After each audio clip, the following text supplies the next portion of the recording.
ನೋಡಿ, ಬೆಂಗಳೂರಿನಲ್ಲೂ ಒಂದು ಅಪಘಾತ ನಡೆದಿದೆ. ಬೆಂಗಳೂರಿನಲ್ಲಿ ಕಸದ ಲಾರಿಗೆ ಬೈಕ್ ಸವಾರ ಬಲಿಯಾಗಿದ್ದಾನೆ. ಥಣಿಸಂದ್ರದ ರೈಲ್ವೆ ಟ್ರ್ಯಾಕ್ ಬಳಿ ನಡೆದಿರೋ ಘಟನೆ.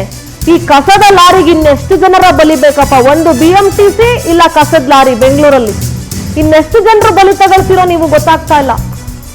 ಬೈಕ್ ಸವಾರ ಅಪ್ಪಚ್ಚಿ ಕಸದ ಲಾರಿಗೆ ಸ್ಥಳೀಯರು ಬೆಂಕಿ ಹಾಕಿದ್ದಾರೆ. ರೊಚ್ಚಿಗೆದ್ದು ಲಾರಿಗೆ ಬೆಂಕಿ ಇಟ್ಟು ಸ್ಥಳೀಯರು ಆಕ್ರೋಶ ವ್ಯಕ್ತಪಡಿಸಿದ್ದಾರೆ.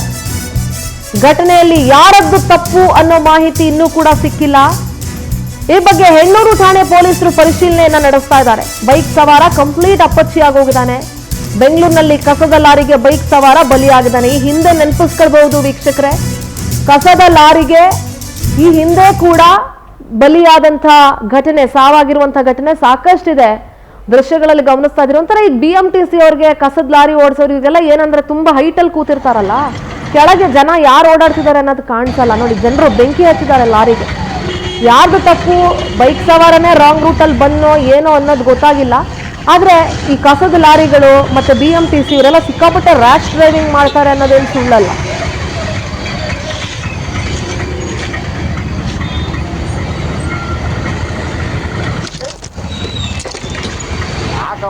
ಯಾಕಪ್ಪ ಏನು ಯಾವ ಬೆಟ್ಟ ಸಾಲ್ವ ಇಲ್ಲಿ.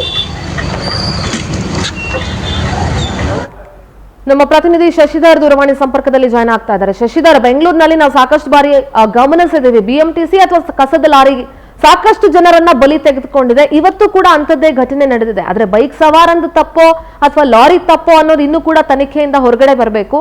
ಆದ್ರೆ ಇದು ಎಷ್ಟು ಗಂಟೆಗೆ ನಡೆದಂತಹ ಘಟನೆ, ಏನ್ ಹೇಳ್ತೀರಿ ಶಶಿಧರ್? ಏನು ಕಣ್ಣೂರು ಏನ್ ಕ್ವಾರಿ ಇದೆ, ಆ ಕ್ವಾರಿಯಲ್ಲಿ BBMP ವ್ಯಾಪ್ತಿಯಲ್ಲಿ ಉತ್ಪತ್ತಿಯಾಗುವಂತ ಏನು ಕಸವನ್ನ ಅಲ್ಲಿ ತ್ಯಾಜ್ಯ ವಿಲೇವಾರಿಯನ್ನ ಮಾಡ್ತಾರೆ. ಆ ಒಂದು ವಿಚಾರ ಪ್ರತಿ ಬಾರಿ ಕೂಡ ವಿರೋಧವನ್ನು ವ್ಯಕ್ತಪಡಿಸಿದ್ರು. ಆ ಕಣ್ಣೂರು ಕ್ವಾರಿಗೆ ಹೋಗ್ಬೇಕಾದ್ರೆ ಒಂದು ಥಣಿಸಂದ್ರ ಹೆಗ್ಡೆ ನಗರ ಮಾರ್ಗವಾಗಿ ಹೋಗ್ಬೇಕು, ಇಲ್ಲ ಅಂತಂದ್ರೆ ಕೋಗಿಲ್ ಕ್ರಾಸ್ ಇಂದ ಯಲಹಂಕ ರೂಟ್ ಇಂದ ಹೋಗ್ಬೇಕು. ಈ ಎರಡು ರೂಟ್ ನಲ್ಲಿ ಪ್ರತಿನಿತ್ಯ ಕೂಡ ಸುಮಾರು 400ಕ್ಕೂ ಹೆಚ್ಚು ಲಾರಿಗಳು ಸಂಚಾರವನ್ನು ಮಾಡ್ತವೆ. ಅಲ್ಲಿ ಅತಿ ಹೆಚ್ಚು BMTC ಬಸ್ ಕೂಡ ಸಂಚಾರ ಮಾಡ್ತವೆ. ಆದ್ರೆ ಹೆಗ್ಡೆ ನಗರ ಥಣಿಸಂದ್ರ ಭಾಗದಲ್ಲಿ ಅತಿ ಹೆಚ್ಚಿನ ವಾಹನ ದಟ್ಟಣೆ ಇರೋದ್ರಿಂದ ಆಗಾಗ ಈ ರೀತಿಯಂತ ಆಕ್ಸಿಡೆಂಟ್ ಆಗ್ತಾನೆ ಇರುತ್ತೆ. ಇದುವರೆಗೂ ಕೂಡ ಇದೇ ರೀತಿ ಕೂಡ 4 ಜನರ ಮೇಲೆ ಆಕ್ಸಿಡೆಂಟ್ ಆಗಿದೆ ಅಂತ ಕೂಡ ಅಲ್ಲಿ ಸ್ಥಳೀಯರು ಕೂಡ ಆಕ್ರೋಶನೂ ಕೂಡ ವ್ಯಕ್ತಪಡಿಸಿದ್ದಾರೆ. ಆದ್ರೂ ಕೂಡ ಈ ಕಸದ ಲಾರಿ ನಿಧಾನಗತಿಯಲ್ಲಿ ಹೋಗ್ತಿಲ್ಲ. ಇವತ್ತು ಇದೇ ಕಾರಣಕ್ಕಾಗಿ ಇವತ್ತು ಬೆಳಗ್ಗೆ ಕೂಡ ಒಬ್ಬ ಬಾಲಕ ಮೃತಪಟ್ಟಿದ್ದಾನೆ ಅನ್ನೋ ಮಾಹಿತಿ ಕೂಡ ಕೇಳಿ ಬಂದಿದೆ. ಇದೇ ಕಾರಣಕ್ಕಾಗಿ ಅಲ್ಲಿಂದ ಗೊತ್ತಿರತಕ್ಕಂತ ಸ್ಥಳೀಯರು ಆ ಕಸದ ಲಾರಿಗೆ ಒಂದು ಬೆಂಕಿಯನ್ನು ಕೂಡ ಹಚ್ಚಿದ್ದಾರೆ, ಮತ್ತೆ ಚಾಲಕರನ್ನ ಥಳಿಸಿದ್ದಾರೆ. ಈ ಕಾರಣದಿಂದಾಗಿ ಯಾವುದೇ ಕಾರಣ ಕೂಡ ಈ ರಸ್ತೆಯಲ್ಲಿ ಕಸದ ಲಾರಿಗಳು ಬರುವುದೇ ಬೇಡ ಅಂತ ಹೇಳ್ಬಿಟ್ಟು ಸದ್ಯಕ್ಕೆ ಪ್ರತಿಭಟನೆ ಕೂಡ ಮಾಡ್ತಾ ಇದ್ದಾರೆ. ಸದ್ಯಕ್ಕೆ ಸ್ಥಳಕ್ಕೆ ಪೊಲೀಸರು ಕೂಡ ಬಂದು ಆ ಬೆಂಕಿಯನ್ನು ಅಂದಿಸುವಂತ ಕೆಲಸವನ್ನು ಕೂಡ ಮಾಡ್ತಾರೆ. ಪ್ರತಿಭಟನೆ ಮಾಡ್ತಿರುವಂತ ಸಮಾಧಾನಗೊಳಿಸುವಂತ ಕೆಲಸವನ್ನು ಕೂಡ ಮಾಡ್ತಿದ್ದಾರೆ. ಆದ್ರೆ ತಪ್ಪು ಯಾರ್ದು ಅಂತ ಇದುವರೆಗೂ ಕೂಡ ನಿಖರವಾದಂತ ಕಾರಣ ಗೊತ್ತಾಗ್ತಿಲ್ಲ. ಯಾಕಂದ್ರೆ BBMP ಕಸದ ಲಾರಿಗಳಲ್ಲಿ ಎಲ್ಲೂ ಕೂಡ CC ಕ್ಯಾಮೆರಾ ಇರೋದಿಲ್ಲ. ಏನಿದ್ರು ಕೂಡ ಅಲ್ಲಿರುವಂತ ಯಾವ್ದಾದ್ರು ಅಕ್ಕಪಕ್ಕದ ಅಂಗಡಿ ಮುಗ್ಗಟ್ಟಲ್ಲ, ಇಲ್ಲ ಸಿಗ್ನಲ್ ಇರುವಂತ ಏನು CC ಕ್ಯಾಮೆರಾದಲ್ಲಿ ಹುಡುಕಿ ಯಾರು ತಪ್ಪು ಅಂತ ಕೂಡ ಕಂಡಿಡಬೇಕು. ಯಾಕಂದ್ರೆ ನೀವು ಹೇಳಿದಂತೆ ಲಾರಿ ಅತಿ ಎತ್ತರದಲ್ಲಿ ಇರೋದ್ರಿಂದ ಕೆಳಗಡೆ ಹಿಂಬದಿಯಿಂದ ಯಾರಾದ್ರೂ ಏನು ವೀಲ್ ಕಡೆ ಬಂದ್ರೆ ಯಾರು ಕೂಡ ಗೊತ್ತಾಗೋದಿಲ್ಲ.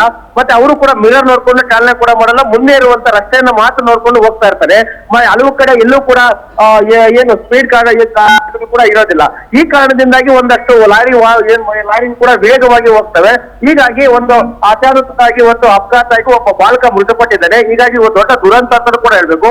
ಹೀಗಾಗಿ ಕಸದ ಲಾರಿಗಳನ್ನೇ ಬೆಳೆದಂತೆ ಏನೋ ತಡೀತಾರ, ಇಲ್ಲ ಅಂತಂದ್ರೆ ಆ ಕುಟುಂಬಸ್ಥರು ಯಾವ ತೀರ್ಮಾನ ತೆಗೆದುಕೊಳ್ತಾರೆ, ಯಾರ ಮೇಲೆ ಯಾವ ರೀತಿ ಅಂತ ದೂರನ್ನ ಕೊಡ್ತಾರೆ, ಆ ಲಾರಿ ಯಾವ ರೀತಿ ಅಂತ ಹೇಳಿಕೆಯನ್ನು ಕೊಡ್ತಾರೆ ಅಂತ ಕಾದು ನೋಡ್ಬೇಕಿದೆ.